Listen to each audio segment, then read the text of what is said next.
যারা নামাজে চুরি করে, সাহাবারা বললেন এটা আবার কিভাবে? তিনি বললেন লা ইউতিম্মু রুকুআহু ওয়া সুজুদাহ, তারা নামাজের চোর যারা রুকু সেজদা ঠিক মতো করে না।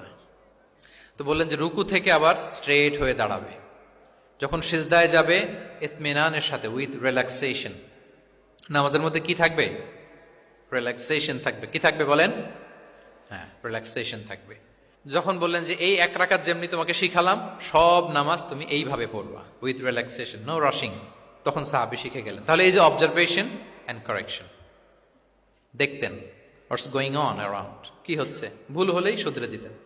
হজের দিন উনি ওটের সামনে বসা, পেছনে ফদল ইবনে আব্বাস রাদিয়াল্লাহু তাআলা আনহু, আব্দুল্লাহ ইবনে আব্বাসের ভাই, রাসূল সাল্লাল্লাহু আলাইহি ওয়াসাল্লামের কাজিন, রাসূল সাল্লাল্লাহু আলাইহি ওয়াসাল্লামের কি কাজিন। রাসূল সাল্লাল্লাহু আলাইহি ওয়াসাল্লাম বিভিন্ন মাসআলার উত্তর দিচ্ছেন। কি করতেছেন? মাসআলার উত্তর দিচ্ছেন।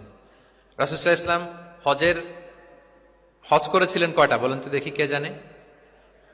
হ্যাঁ, মাত্র একটা করছে। ঠিকঠাক আছে তো উত্তর? সবাই বলেন কয়টা হজ করেছিলেন?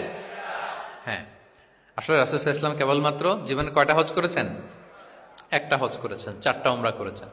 আচ্ছা, এবার যেহেতু একটা হজ করেছেন, মানুষের অনেক ভুল হয়ে যাওয়া তো খুব স্বাভাবিক। কি বলেন? স্বাভাবিক না? স্বাভাবিক। ফলে 10 জিলহজ, যেটা ভেরি হ্যাকটিক ডে, একদিনে অনেক কাজ করতে হয়, 5টা কাজ। জামরায় স্টোনিং করতে হয়, পাথর মারো, স্লটার করো, প্রাণী জবাই করো, মাথার চুল ফেলে দাও, আবার চলে যায় মক্কায়, ফরজ তাওয়াফ করো, সাই করো, ফিরে আসো। এই যে 5টার সিকোয়েন্স অনেকে রাখতে পারে না, ভুল করে ফেলে। এখন 1400 বছর পরে, মুআল্লিমরা এত তালিমের পরেও আমরা ভুল করে ফেলি। তাহলে ওই সময় কি হয়েছিল বলেন? এটা ছিল প্রথম হজ। তো রাসূল সাল্লাল্লাহু আলাইহি ওয়াসাল্লাম জানেন আজকে তো অনেক ভুল করবে, তিনি আকাবা, মিনার পাশে আকাবার এখানে হেল্পলাইন সার্ভিস চালু করছেন, মানে নিজে দাঁড়ায় আছেন, দেখি কার কি ভুল হয় জিজ্ঞেস করলে মাসালা বলে দেব। সুবহানাল্লাহ। তো এসে একজন বলে যে ইয়া রাসূলুল্লাহ, আমি তো ওই আগে কুরবানি পরে চুল কাটা, আমি আগে চুল কেটে ফেলছি। রাসূল সাল্লাল্লাহু আলাইহি ওয়াসাল্লাম বলে ইফআল ওয়ালা হারাজ, ওকে, কোনো সমস্যা নেই, যাও। আরেকজন এসে বলে আমি তো আগে এটা করছি। ওই দিন যাই নবীকে জিজ্ঞেস করা হয়েছে, নবী সাল্লাল্লাহু আলাইহি ওয়াসাল্লাম ফ্লেক্সিবিলিটি দিয়ে দিয়েছেন, বলে করো, অসুবিধা নাই।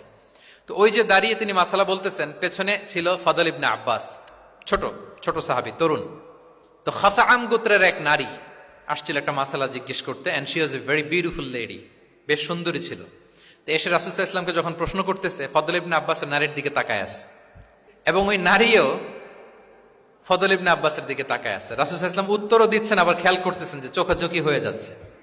যখনই তিনি অবজার্ভ করলেন যে ফদল ইজ ক্রসিং দ্য লিমিট, একবার চোখ পড়তে পারে, তারপর তো নামিয়ে ফেলতে হবে, সে যখন তাকিয়ে আছে, নারীও তাকিয়ে আছে, তখন রাসূল সাল্লাল্লাহু আলাইহি ওয়াসাল্লাম কি করলেন? ওয়াজআআলা নবী সাল্লাল্লাহু আলাইহি ওয়াসাল্লাম ইয়াসরিফু ওয়াজহাল ফাদলি ইলা শিক